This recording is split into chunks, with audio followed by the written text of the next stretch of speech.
여러분은 차돌박이 좋아하시나요? 얇게 썰린 고기를 철판에 올리면은 금세 지글지글 익으며 고소한 향이 퍼지죠. 그 한 점의 고기로 전국 300호점을 만든 브랜드가 있었습니다. 바로 이차돌입니다. 상추도 숯도 없이 단 하나의 차돌박이로 승부한 프랜차이즈인데요. 2017년 첫 매장을 연 이후 단 3년 만에 외식 시장에 공식을 바꿔버린 브랜드였습니다. 하지만 지금 그 간판은 하나둘씩 사라지고 있습니다. 매장은 100곳 남짓, 본사는 법정 관리 절차에 들어갔습니다. 불과 5년 만에 성공 공식기 위기의 공식으로 바뀐 이유가 무엇일까요? 오늘은 이차돌의 몰락을 숫자와 기록으로 따라가 보겠습니다. 2017년 서울 강남의 한 골목, 작은 간판 하나가 걸렸습니다. 이차돌. 당시만 해도 차돌박이는 고깃집의 조연이었습니다. 삼겹살이나 목살의 옆자리를 채우던 메뉴였는데요. 하지만 이 브랜드는 그 판을 통째로 뒤집었습니다. 차돌박이를 메인으로 올리고 1인분 6,900원이라는 가격을 내세웠죠. 본사 다른플러스는 오랜 시간 외식시장의 흐름을 분석해왔습니다. 누구나 운영할 수 있는 고깃집, 이게 그들의 출발점이었습니다. 숯과 상추를 과감히 버리고 대신 철판과 표준화된 조리 매뉴얼을 도입했습니다. 불판 온도, 고기 두께, 굽는 시간, 접시 배치까지 모든 과정이 시스템으로 설계된 구조였죠. 초보자도 단 5일의 교육만으로 매장을 운영할 수 있었습니다. 손맛이 아니라 시스템으로 맛을 만든다. 이것이 이차돌의 철학이었습니다. 감각보다 효율, 숙련보다 회전율. 이 논리가 외식 창업자들에게 새로운 기회로 보였습니다. 오픈 2년 만에 100호점 돌파, 3년 차엔 200호점, 2021년엔 전국 327개 매장. 고깃집 프랜차이즈로서는 유례없는 성장 속도였는데요. 매장 콘셉트도 달랐습니다. 화려한 숯불 대신 가볍고 빠른 철판, 프리미엄 대신 가성비, 여기에 국민 차돌, 술 한잔 생각날 땐 이차돌 같은 슬로건으로 젊은 세대를 정확히 겨냥했죠. SNS에는 차돌박이 성지라는 해시태그가 퍼졌고 주말이면 매장 앞마다 대기줄이 생겼습니다. 그야말로 하나의 고기 트렌드였습니다. 하지만 인기가 높아질수록 그림자도 생겼는데요. 시장에는 유사 브랜드, 소위 미투 프랜차이즈가 속속 등장했죠. 그중 하나가 바로 일차돌이었습니다. 메뉴 구성, 간판 디자인, 슬로건까지 얼핏 보면 구분조차 어려웠습니다. 이차돌 본사는 즉시 법적 대응에 나섰습니다. 2018년부터 이어진 상표권 분쟁은 무려 4년간 계속됐죠. 그리고 2022년 10월 법원은 이차돌의 손을 들어주며 상대 측에 5억 8천만 원의 손해배상을 명령했습니다. 브랜드의 정체성을 지켜낸 승리였고 동시에 이차돌이 이미 대형 프랜차이즈 반열에 올랐음을 보여주는 사건이었습니다.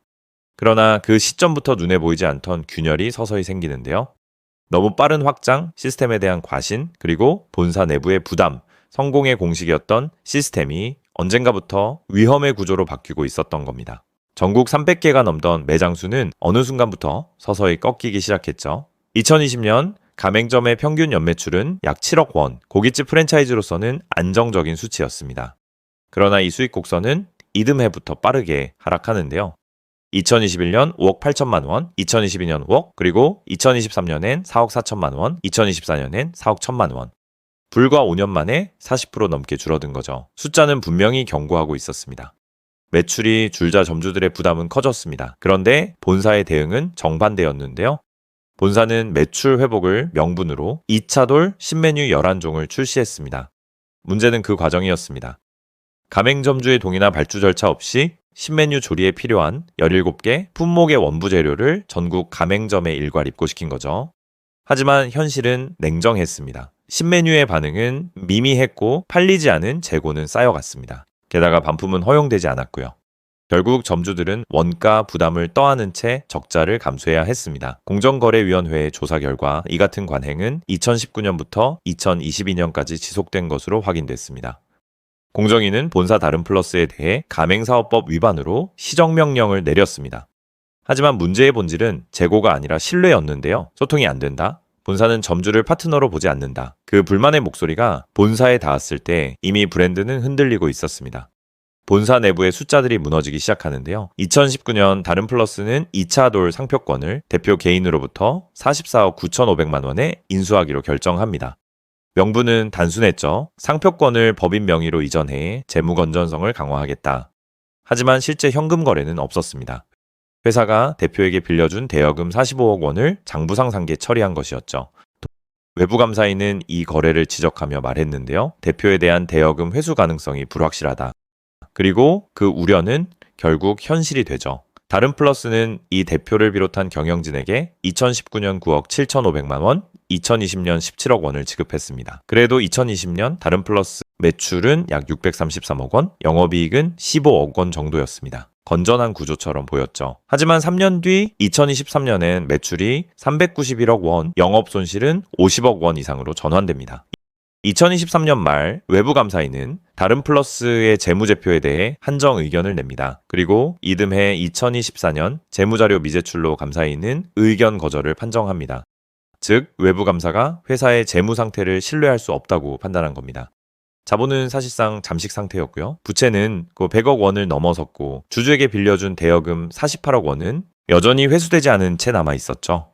그럼에도 본사는 확장을 멈추지 않았습니다. 2019년부터 2023년까지 일부 가맹점을 직접 인수하며 직영점화 전략을 이어갔죠.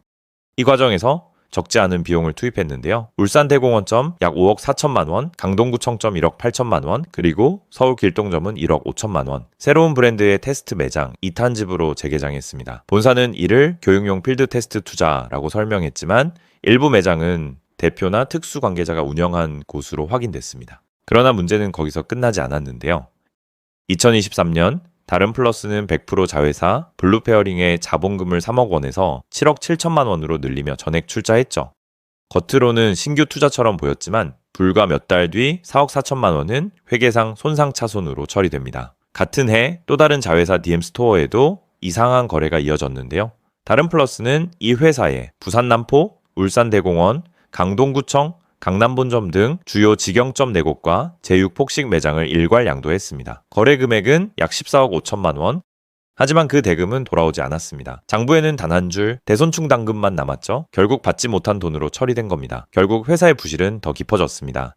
겉으론 손님이 북적였지만 안에서는 이미 숫자들이 무너지고 있었고요. 국민 차돌이라 불리던 이름은 성장의 끝에서 가장 큰 위기를 맞이하게 됩니다. 2025년 2월 서울회생법원 접수처에 한 기업의 회생 신청서가 도착합니다. 회생 신청이 접수되면 법원은 기업의 자산을 동결하고 필요성을 검토한 뒤 회생 절차 개시 여부를 판단하죠. 약 한 달 뒤 법원은 다른 플러스에 포괄적 금지 명령을 내렸습니다. 그리고 3월 정식으로 기업 회생 절차 개시가 결정되는데요. 회생은 단순히 파산을 늦추는 절차가 아닙니다. 부채를 조정하고 회생 계획을 제출하며 법원이 기업의 존속 가능성을 심사하는 과정이죠. 하지만 현실에서 회생은 살아남기 위한 정지 버튼에 가깝습니다. 다른 플러스가 법원 문을 두드린 이유는 명확했는데요. 2024년 말 기준 자본 총계는 마이너스 66억 원이었습니다. 누적된 손실로 회사 재무는 이미 한계에 다다른 상태였죠. 영업 상황도 마찬가지였고요. 3년 연속 적자가 이어지며 현금 유동성은 거의 고갈됐습니다. 매출 하락 속에서 본사는 운영비와 인건비조차 감당하기 어려웠습니다. 결정적인 타격은 가맹점주와의 갈등, 그리고 공정거래위원회의 제재였습니다. 공정위의 시정명령 이후에는 보상금과 소송비 부담까지 더해지며 재정 압박이 더욱 심화됐죠. 회생법원은 심사 과정에서 채권자 목록과 자산평가서를 열람했는데요. 그 대부분은 가맹점주, 식자재 납품업체, 협력 물류사였습니다. 결국 부채의 상당 부분이 현장의 신뢰와 직결된 구조였던 겁니다. 회생 절차가 시작되자 본사는 신규 출점을 멈췄습니다. 광고비와 인테리어비 같은 고정비를 줄였고 기존 가맹점 지원도 제한적이죠. 현재 다른 플러스는 회생 계획안을 준비 중입니다. 인력 감축, 일부 브랜드 매각, 투자 유치 시도 등이 포함된 것으로 알려졌습니다. 하지만 관건은 하나입니다. 이차돌이라는 이름이 여전히 시장에서 유효한가, 그리고 지금 그 브랜드의 운명은 법정의 일정표 위에서 조용히 흘러가고 있습니다.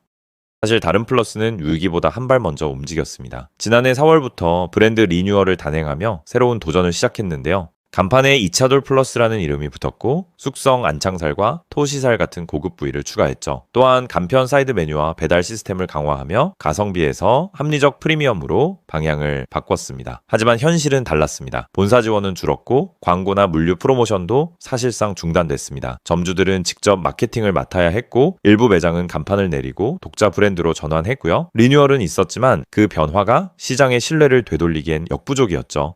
이건 2차돌만의 이야기가 아니었습니다. 같은 해 식품 유통 스타트업 정유각 역시 재무 악화로 법정 관리에 들어갔는데요. 도축 4일 이내 배송이라는 소신선 전략으로 주목받았지만 전국 물류망을 감당하기엔 속도가 너무 빨랐습니다. 2022년에 정유각이 인수한 초록마을 역시 380여 개 매장을 유지하던 중 회생 절차를 신청했습니다. 친환경과 신뢰의 상징이던 브랜드조차 자본 압박을 버티지 못한 거죠. 외식, 축산, 유통업종은 달랐지만 결말은 같았는데요. 시스템으로 속도를 높였지만 신뢰를 관리하지 못한 기업들은 같은 해 같은 법정에서 재판을 기다리고 있었습니다. 회생은 단순한 구조조정이 아닙니다. 신뢰를 되돌리는 과정입니다. 하지만 그 이름이 다시 의미를 가지려면 숫자보다 진심을 먼저 회복해야 합니다. 그리고 그날이 온다면 2차 도래 불판 위에서 다시 새로운 이야기가 시작될지도 모릅니다. 여러분은 어떻게 생각하시나요? 한때 전국을 뒤흔든 가성비 고깃집 2차 돌은 다시 일어설 수 있을까요? 댓글로 여러분의 생각을 남겨주세요. 여러분의 한 줄 의견이 이 브랜드의 다음 장을 바꿀 수도 있습니다.